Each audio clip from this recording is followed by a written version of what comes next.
How did that happen?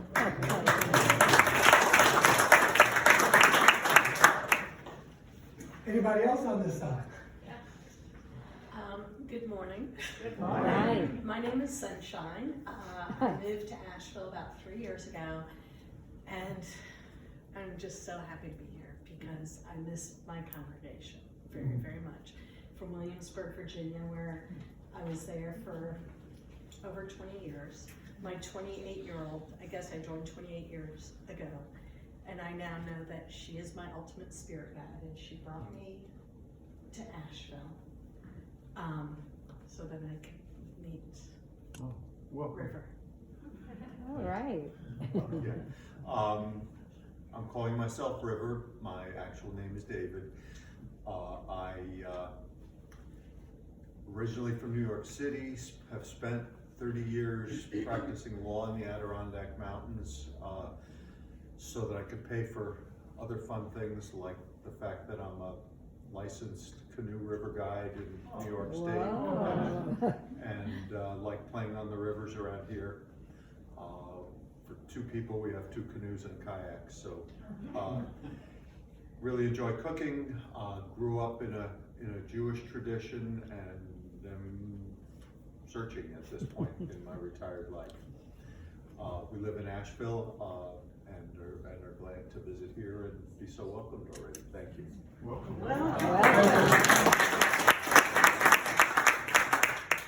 Any visitors or people over here who want to get up and say good morning? Okay. You know, we know who you are. We have your number, we have your address. Okay. So you know. No, we thank you. We really do. I want to say this early, and this is UUism. Mumbles and grumbles about how long our joys and concerns are taking. So, this happens once a year. Sometimes they're a little long. For those of you who are long-winded, check yourself. For those of you who are impatient, check yourself. But remember, it's right here. So as long as people are following those guidelines, it's all good. But again, if your point is well taken, we want to be brief, but we also, we don't have that many rituals, and this is a ritual. So, hopefully we won't have this conversation until 2023. But you did good. Some people were coming up to Diane and the SSAs, or you can come to me, but you'll probably get the same response. All righty. Let us begin with these opening words by Unitarian Universalist Christine Robinson, who says that we gather this hour as people of faith with joys and sorrows and gifts and needs.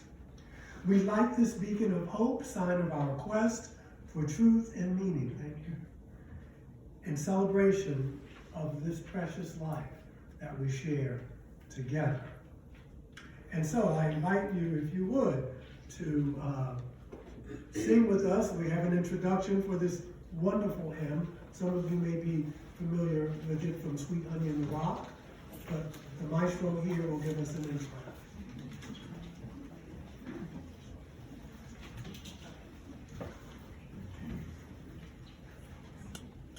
All right, so we're using the turquoise book, and there's extras here if you need it. It's 1001, practically the first one.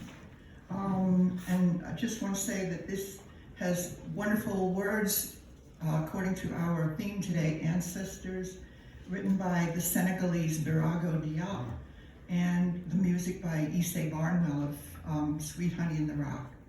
And so you got page 1001. We're going to sing the chorus in verse 1, and then the chorus in verse 2, and then the chorus. In between, I think it's the sound of wind and rain. It's going whoosh, ah, So you can put that in there too.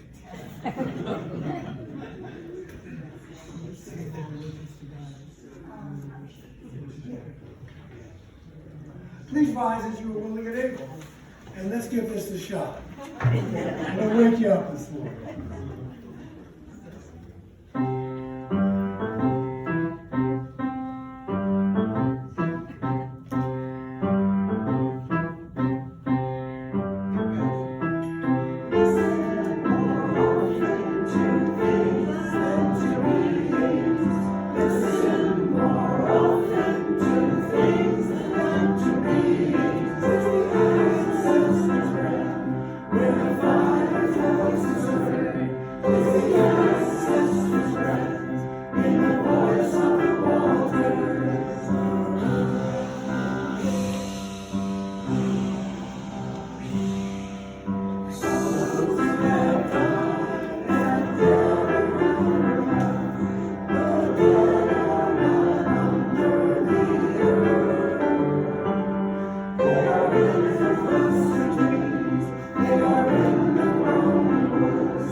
Thank you.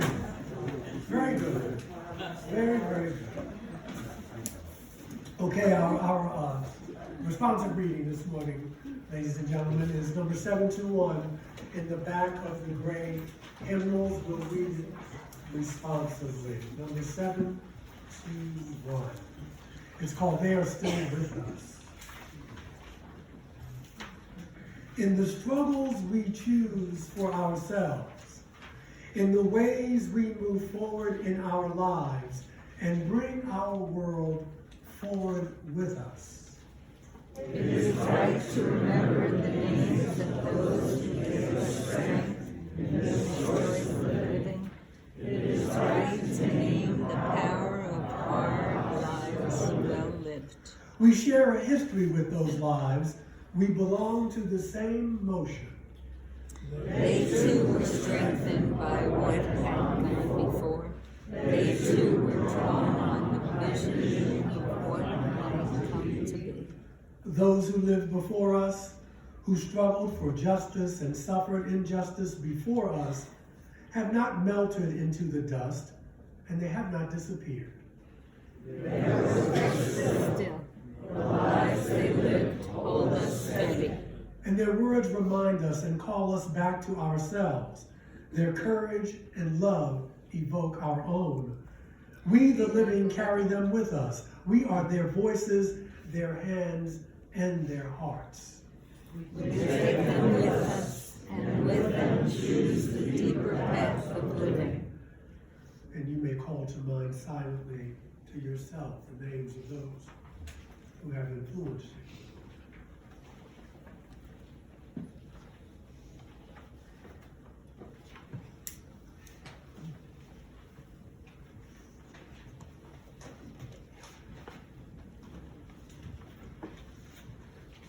It's second Sunday, so we have our special guest today, Andy Gwynn, who's performed for us, and we've enjoyed it immensely before. He's a North Carolina native who grew up in Eden, North Carolina, went to Davidson College with a BA in English, lived in Black Mountain since 1983. Now he's retired from the NC Department of Juvenile Justice, worked at Camp Woodson, a wilderness program for youth, multi-instrumentalist, singer-songwriter, and founded the worship band at the 9:30 service at the Black Mountain Presbyterian Church. So oftentimes he'll play there and then run over here and play. Been there this morning. Double duty, but it's just, like I said last time, it's just right down the street.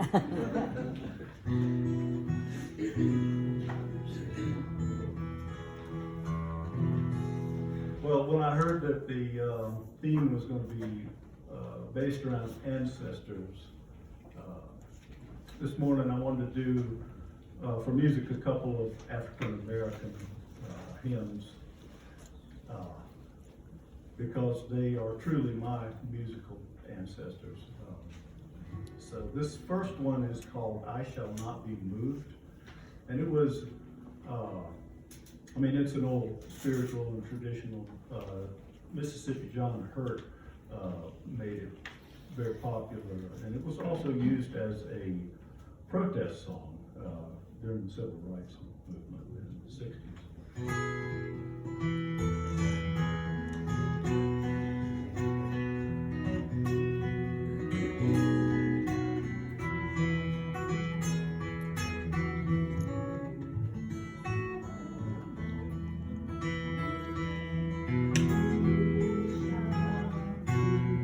Yep, you know it. I shall not be moved. I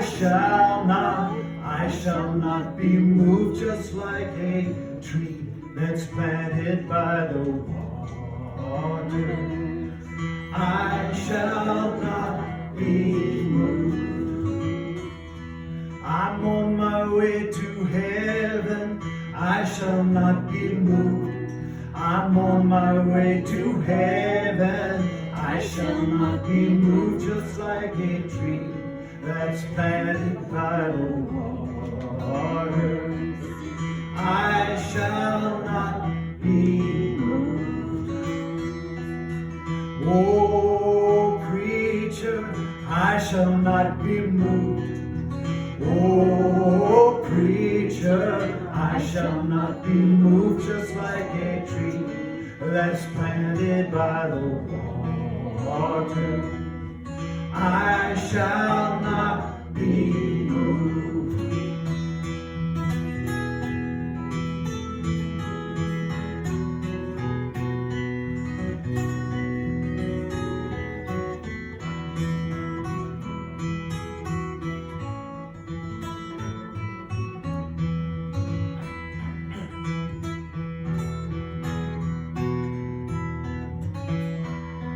I'm sanctified and holy, I shall not be moved. I'm sanctified and holy, I shall not be moved, just like a tree that's planted by the water. I shall not be moved.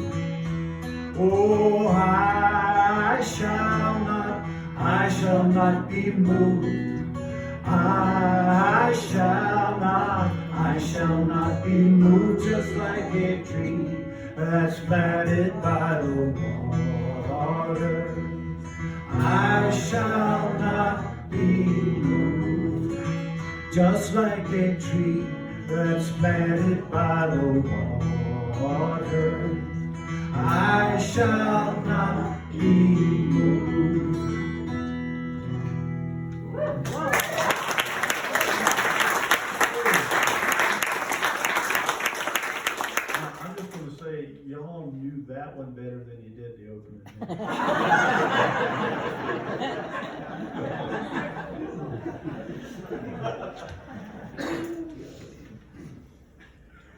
This is the time in the service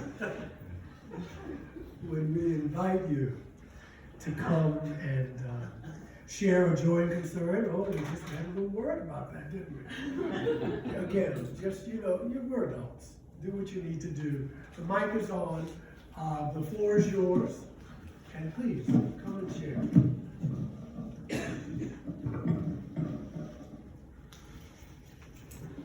Okay, as my former boss used to say, clock is ticking. I want to celebrate Ancestors Day. 2 years ago, yesterday was the last time I saw my dad. He had been locked down due to COVID, and my brother and I were able to go up once and see him 2 years ago yesterday. And he passed away in August of 2020 at age 103. He was absolutely a wonderful dad and a really wonderful man, and he's still with me every day. The other joy is I got to see my cousin Bobby Hood, that's his real name, for the first time since the COVID lockdown the other day, and he had lymphoma at age 50 and survived with a bone marrow transplant. And he was in the hospital in January. They told my brother who went up to see him, I had COVID at the time, so I couldn't, that his kidneys were toast and they were gonna keep him comfortable for the next week or two. And Bobby's now driving his truck, working on cars, spreading love, and liberal. He's the most liberal man in Tennessee. So anyway, it was absolutely a joy to see him.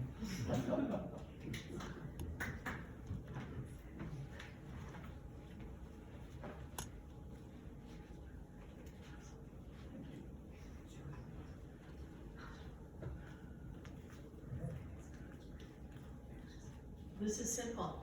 You guys have already moved me to tears. To me, a UU home is just that, when you walk in the doors and you feel home, which is what I felt 28 years ago, so thank you.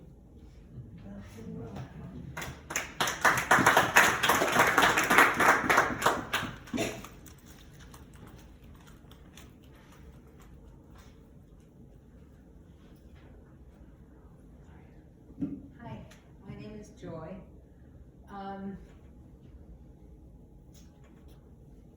In the last few days, I was at the dermatologist to find out that I have cancer on my upper lip, and I have to go back in July they said for 4 to 6 hours.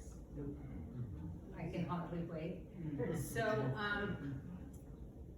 I have 2 sons. One of them texted me this morning, and he reminded me about another appointment, which is like not a good appointment either. So I said, gee, thanks. And he says, that's what we're here for.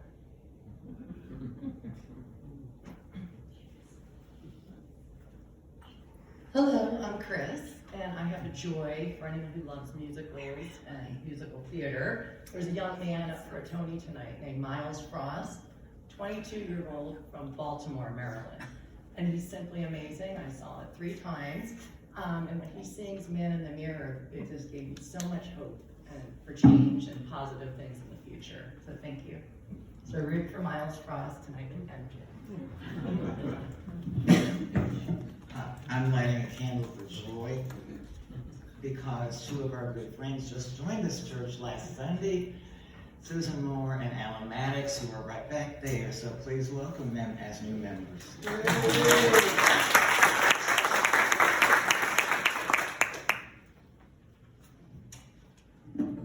Hi, I'm Larry Perlman. I would like to light a candle of joy. Last Sunday after service, after our wonderful service, I went and participated in a storytelling event at White Horse Black Mountain with 2 of my other storytelling friends. Some of you were there, thank you very much. It was great joy to be back up in front of people again at the White Horse. Thanks.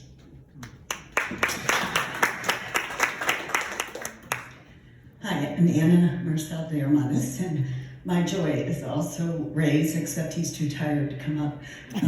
We had 12-year-old twin grandkids for 7 days. And we hiked and biked and swam and played like we haven't in a long time, so that was a lot of fun. And then since I'm up here, I want to also celebrate my friend Catherine Tharp, who had a birthday this week, and she's a pillar, and lots of you don't even know her. She's on social action, and she does so much.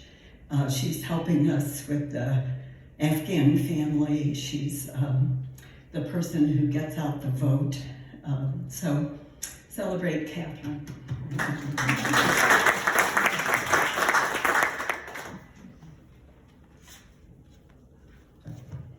To tag on to that one, woo, that's a hot mic.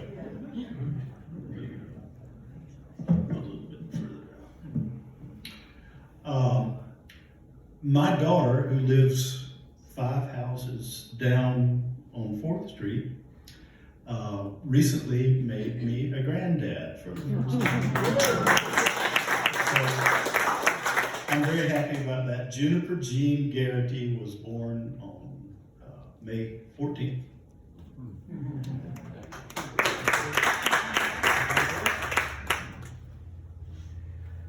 There's a joy. I want to speak for Jim Carillon. He says that today is Jace's 1-year birthday on this planet. I hope he knows what he's gotten himself. Once you sign the contract, you gotta fulfill it. So, wow. I want to thank you for being brief, and to, we'll do it again next year, but this is a very, very important ritual. The larger churches have modified it because, these churches, some of them are so big that you can't have 30 people come out. It's one of the few rituals we have, but we just ask you to just be mindful. Thank you, Diane. Would you like that for Jim? No, I'm doing it. We can say for those unspoken. Yes. For those of you who did not come on, we have all your information. And seriously, we keep you in our thoughts and prayers. And we thank you for being here and for sharing. This is life. These are the slices of life that we hear, the ups, the downs, the joys, the concerns, the sorrows, and they're important. So for those of you who, for whatever reason, did not want to come up, we got you. We got you. So, want to do a meditation, and as usual, we will have our time of silence.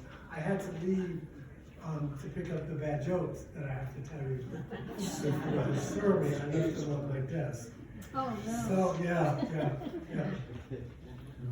But in the meantime, in between time, please center yourselves as you see fit. And let's be still. We each have our own way, of course, of entering into meditation, becoming centered and quiet within. So let us pause now to become still, and let's take the time to reflect on the content of our lives. For the fullness of life which blesses us with bounty and beauty and unexpected boons, we give thanks. For beloved friends and colleagues and members of our families who bring love into our lives, we give thanks. We lift to awareness the names and faces of loved ones for whom we have concerns both near and far away. And as we see their faces, may we discover how our lives may intersect with their lives more creatively. May our loved ones be sustained in health and hope. Many of us have suffered disappointments during the week. We are in pain. We may be downcast in spirit. We may have difficult decisions to make. We may have regrets of things we left done and undone. We may be angry at ourselves or others.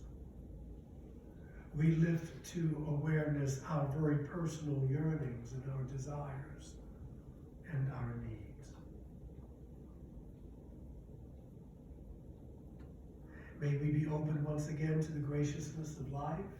May we renew our hope. May we be forgiving and forgiven, sustained in health, reconciled in one another, and restored in spirit, because for us, and not for all, but life has been good and glorious, and we give thanks for this life, because it has not been good. It's not been good for everybody. We do not take that for granted. There is no guilt in living a good life. But for whom much is given, much is expected. In the name of that love which flows from eternal sources, in and through us, astounding us and transforming us, we say, so be it, and so it is. And now, while our minds are one for this brief moment, I now leave you with the eloquence of silence.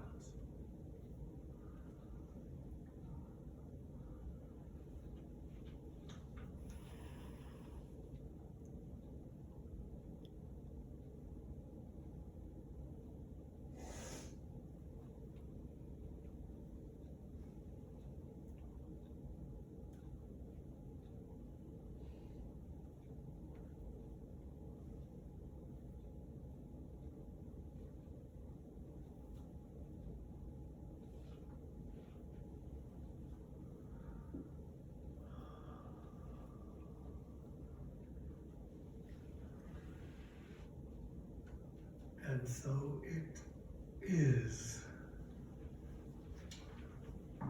I'm only one, but still I am one. I cannot do everything, but I can still do something. And because I can't do everything, I will not refuse to do the something that I can do. And in that spirit, we will now collect this morning's offering.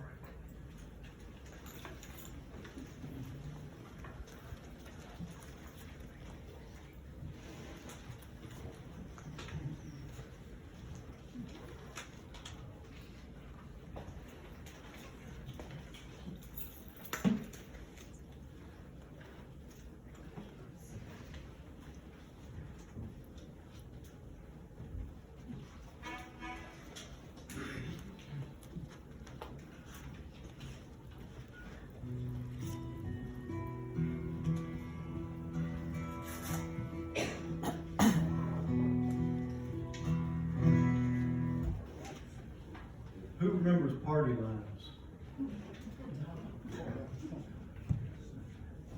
So isn't it amazing where communication is these days? We hold this little rectangular thing, fits in our pocket, immediately we can talk to somebody on the other side of the world.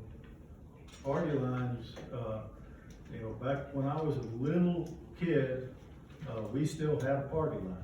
And if you needed to use the telephone and you got on the phone and other people were talking on it, you had to wait. Imagine that. Isn't that crazy?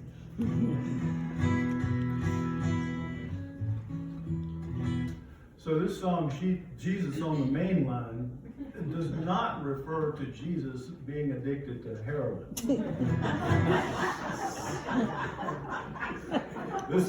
This song was written back when there were still party lines, and the writer of the song wanted you to know that Jesus was on that main line, and you could call him up and tell him what's up. So that's the name of the song.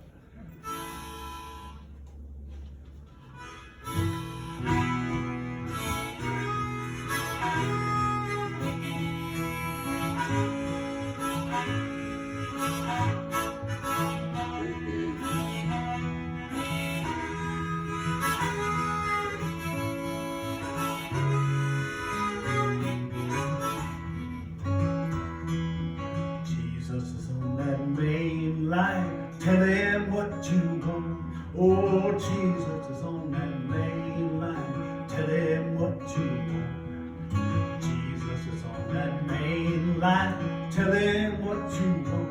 Call him up and tell him what you want.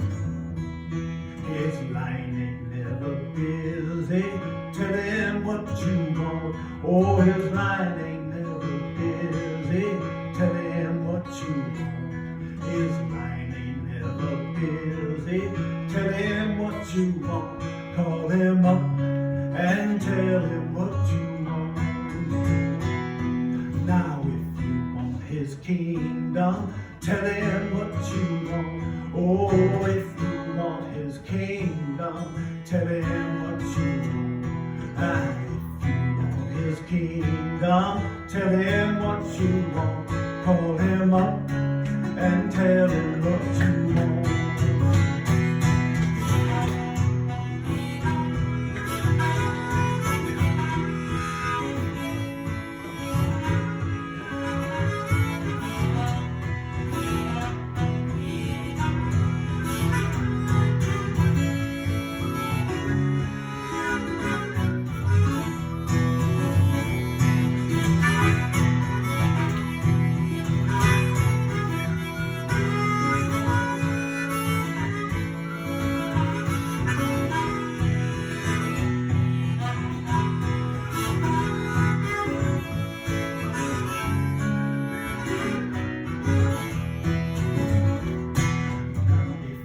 Sick and you wanna get better, tell him what you want.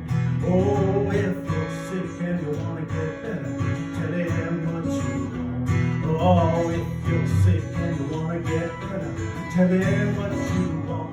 Call him up and tell him what you want. I said Jesus is on that main line. Tell him what you want. Oh, Jesus is on that main line. Tell him what you want. Jesus is on that main line. Tell him what you want. Call him up and tell him what you want. Call him up and tell him what you want.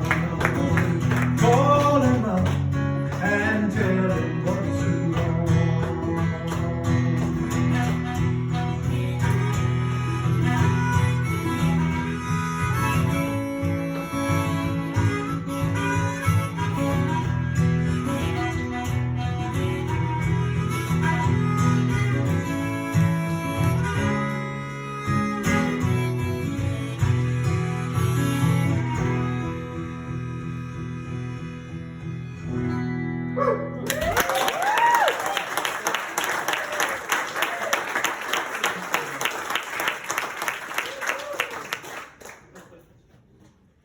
Thank you, Tony.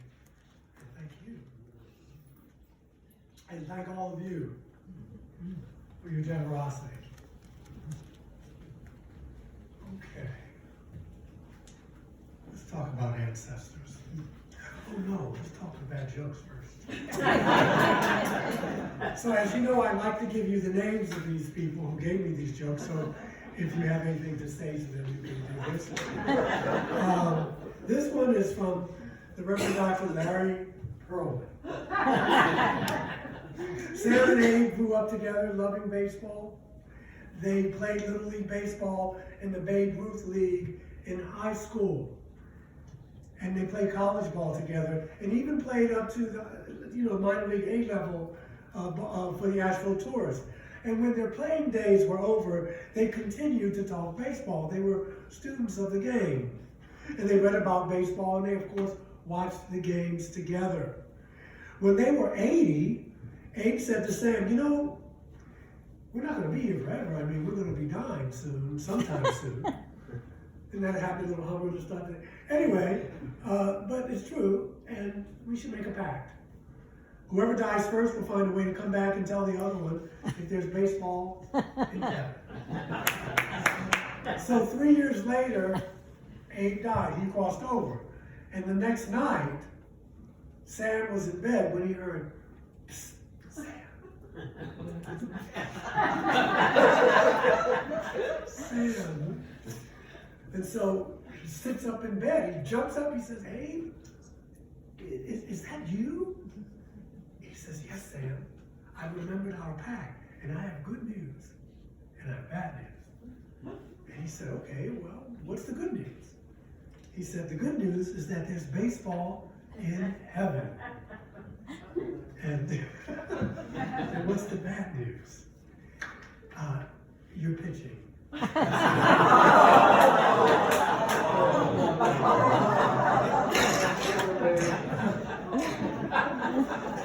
There's more. A man lay dying, his wife holding his hand, and they had been through the ups and downs of life together. And he said, "Darling, you have stuck with me through," this is from Linda Metzner, "You have stuck with me through 2 heart attacks, a stroke, prostate cancer, the hailstorm that wiped out the beans, the tornado that blew the roof off, and now this brain cancer. And you know something? I'm beginning to think you're bad luck."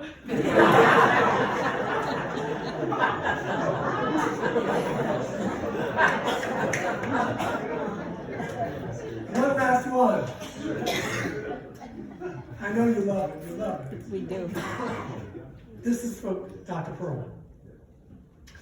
A taxi driver is being admitted into heaven, and he's given a beautiful cashmere robe, golden staff, and silver sandals.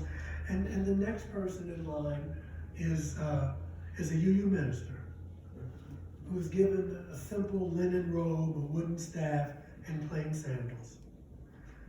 Of course, the UU minister is offended. And he says, "Why am I only given these simple things when a mere taxi driver was given such lavish accoutrements?" "Simple," says the gatekeeper. "When you preached, people slept. When he drove, they prayed."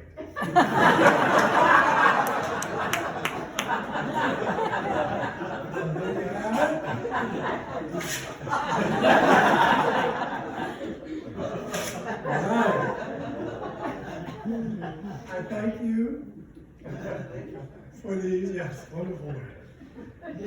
I'm going to need this. I want to go back to the hymn because the lyrics were, and one day I'll bring the CD, or if you can get it, of Sweet Honey in the Rock. It's wonderful. I'm sure you've heard it. But the lyrics, listen more often to things than to people, right? Listen, and in this case, it's nature. But listen more often to things than to people. It's the ancestor's breath when the fire's voice is heard. It's the ancestor's breath in the voice of the waters. Those who have died have never left. Those who have died have never left. They're not under the earth. They're in the rustling trees. They're in the groaning woods. They're in the crying grass and the moaning rocks. They're not under the earth. Listen more often to things than to beings. Listen more often to things than to beings. Those who died have never left. The dead have a pact with the living.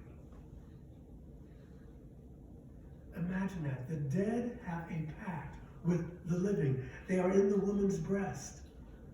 They are in the wailing child. They are with us in our homes. They are with us in this crowd. The dead have a pact with the living. Listen more often to things than to beings. 'Tis the ancestor's breath when the fire's voice is heard. 'Tis the ancestor's breath in the voice of the waters. I'm going to use some poems to get my point across here. There's one I like. I usually do it at memorial services. I hope someone does it at mine. It's anonymous. It goes like this. If I should go while you're still here, know that I live on. I'm vibrating at a different measure behind a thin veil that you cannot see through. You cannot see me, so you must have faith. I long for the day when we both soar together again, both aware of each other. But until then, if you ever need me, just whisper my name in your heart. I will be there. Isn't that beautiful? Yeah. There's a reading in our hymnal, number 720. It's pretty a UU reading. We used to do this for memorial services and what have you. It's called We Remember Them. In the rising of the sun and in its going down, we remember them.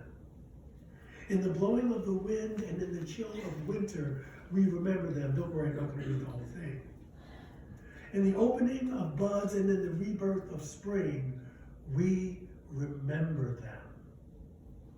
In the blueness of the sky and in the warmth of summer, we remember them. So long as we live, they too live. For they are now a part of us as we remember them. And so on it goes. You can go back and revisit number 720. The definition of an ancestor is a person, typically one more removed from a grandparent from whom one is descended. And we often hear people talk about, who speak of the wisdom of their ancestors, or keeping the old ways of the ancestors, not just Aboriginal folks, but we hear people talking about that. Our ancestors hold great wisdom because they each lived and learned before us. And we call upon our ancestors to guide us, even today, in that wisdom. And these types of celebrations are part of various, if not all, cultures, because they remind us of our human connection to the cycles of life and death.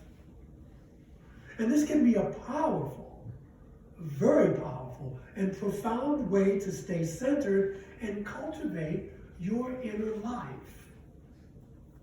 Now, I realize that my ancestors are my life's blood, but I did not always think this way. I was a young man. I was too self-centered and self-righteous. But those days mostly are behind me now. I was too self-absorbed, but sometimes events happen in one's life that force us to remember. The power of remembering ancestors is strong, and it is innate. It is in you. You don't have to seek it. You may have to be reminded of it, but it is in each and every one of us. And it's been interesting just living through this pandemic the past 2+ years and so, that a lot of people have been craving stories and photos about how people survived the last pandemic 100 years ago. For many of us, not all of us, but for many of us, our family scrapbooks are reminders of our ancestors, aren't they? Some would argue that this would be a mild case of ancestor worship. I don't know if that's true. I think there's a reverence there. We see it in the Shinto religion, where in the West we misconstrue that as worshiping ancestors, but there's a reverence for ancestors. But we love to get those scrapbooks out, especially during the holidays, and tell the stories and remember those departed and pass on their legacies. That may be kind of an ancestor worship. Now you may say, yeah, it is, but without the superstition. But I think in most families, we may have one or two stories about our ancestors that could border on the supernatural. I know I do. We are all made of the ancestors who came before us, those who bore us, those who bore the ones who bore us, all the way back through the generations. Some of our ancestors may not even have been particularly people that we would admire. But we come from them as well, whether we like it or not. People who are adopted may not know who their blood ancestors are, but we come not only from blood ancestors, but also from people who raised us, who taught us right from wrong, who taught us how to look both ways before we crossed the street, taught us how to tie our shoes. And we are here because of all those teachers who taught us the lessons of life, all those who have shaped our consciousness, sometimes without our even realizing it. I acknowledge that many people, like myself, who have been robbed of knowing who their biological ancestors are, at least many of them, because the link has been broken by slavery. Other links have been broken because of genocide, war, and other forms of displacement. There are also people who've been robbed of their cultural and spiritual ancestors as the past has been ripped away and torn away from them. We'll see this in Ukraine and other trouble spots around the globe.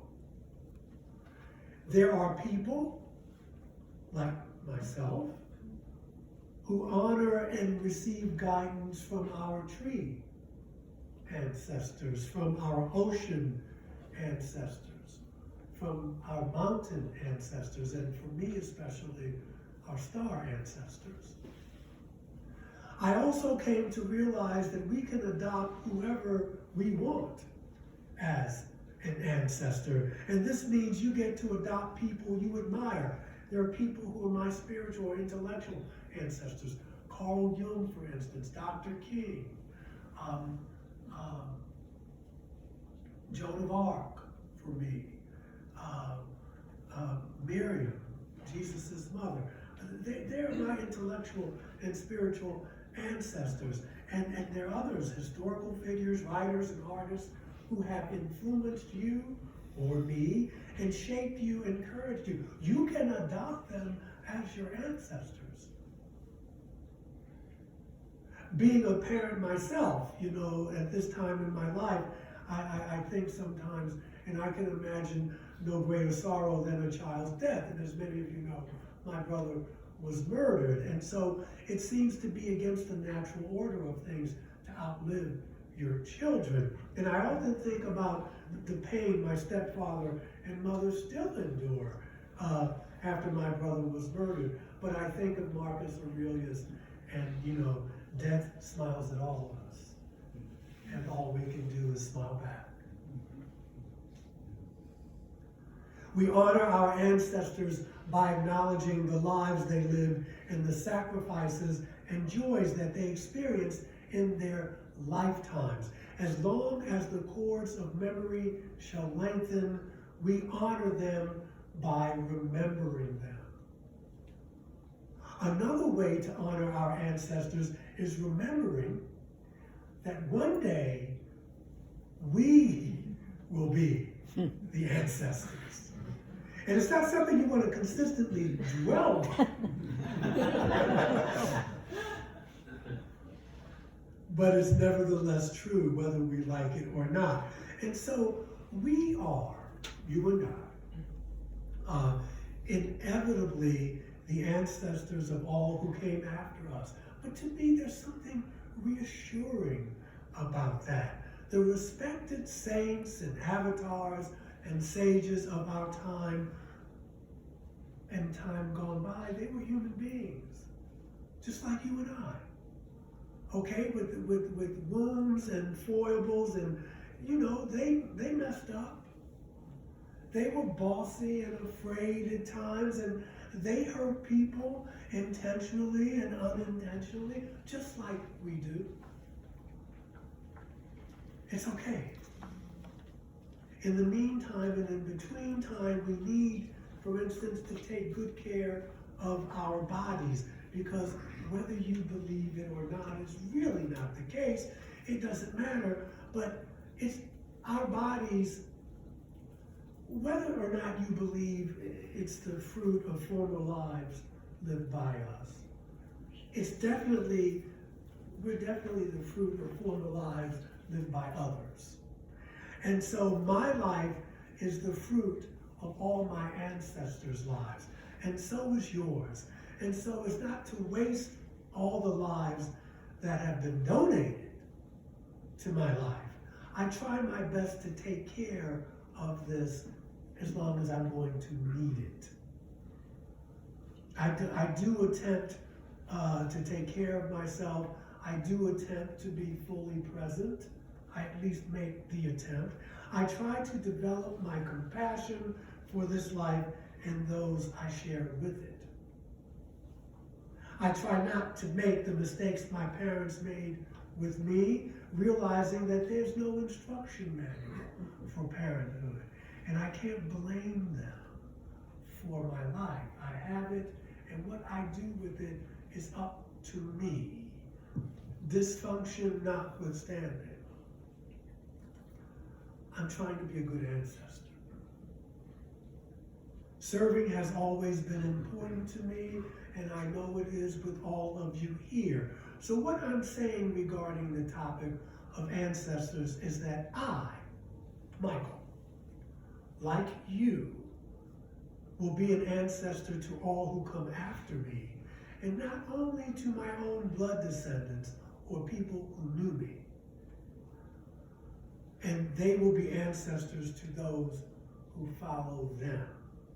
Let me share this beautiful poem with you by Nancy Wood. It's called Love Song.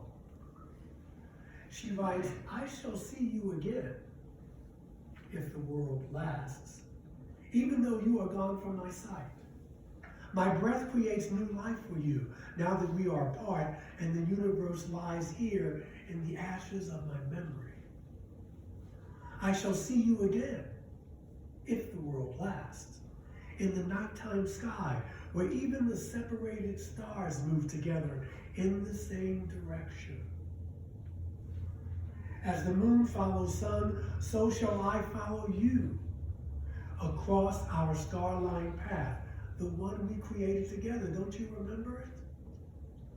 Come, my friends, and find me crying on a mountaintop where my tears make new flowers bloom. Come run with me through dreaming fields and catch rainbow colors for our eyes the way we used to. Our holy place is holy still. Our love is not diminished by absence or by pain. Death has not but interrupted our loving, and I know I shall see you again if the world lasts. Beautiful. Here's another one I'm glad you requested. The Mexican poet Salvador Diaz-Moran writes in his poem called Mystica. If in your garden when I die, a flower appears. If in a cloud-rumpled sky you see a star that no one has ever seen. And a bird comes close and murmurs to you with a sweet sound, opening its beak along your lips, saying the things I used to say to you. That broken sky and that bird and that star and that flower, they will be my life. Changed, all changed, according to God's will. They will be my substance under another face. Wing and corolla, coal and mist. They will be my thoughts transformed, odor and air, song and sun. I am a body. When will they bury me? I am a traveler. Where do I go? I am a larva, transmuting itself. When will God's law come to pass? And oh, my bright children, I become sky and bird, flower and star. Boy, these people are serious. Not Mickey Mouse. So what I'm saying, because it's time to go home. What I'm saying, that books or stories will be recorded. I'm not saying that. What I'm not saying is that books or stories will be recorded about this distinct me in the future by my daughter or possible grandchildren. I'm not saying that. But if it does happen when I'm gone and I happen to get word of it, I'll be deeply touched. What I am saying, I'm saying that time will take me beyond my personal self to join in the river of the continuity of life. And since we will become ancestors after we die, whether we like it or not, or whether we even want to or not, we might as well practice now by loving the people we meet, at least trying, meeting them head on with compassion and tenderness when we can.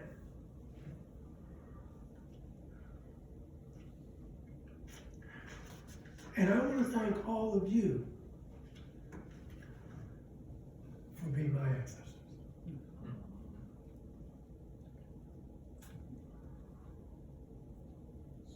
Let's go home.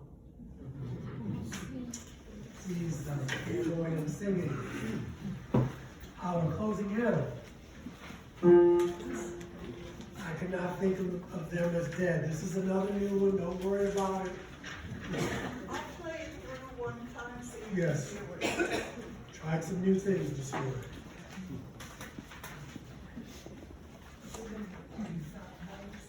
Yes, number 96, I'm sorry.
Okay, can we give our guest artist this morning some love? Let's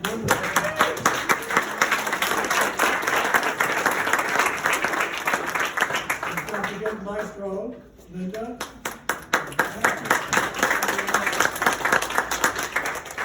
May the love which overcomes all differences, which heals all wounds and puts to flight all of our fears, which reconciles us, all of us, together and when we are separated, be with us and among us, now and always.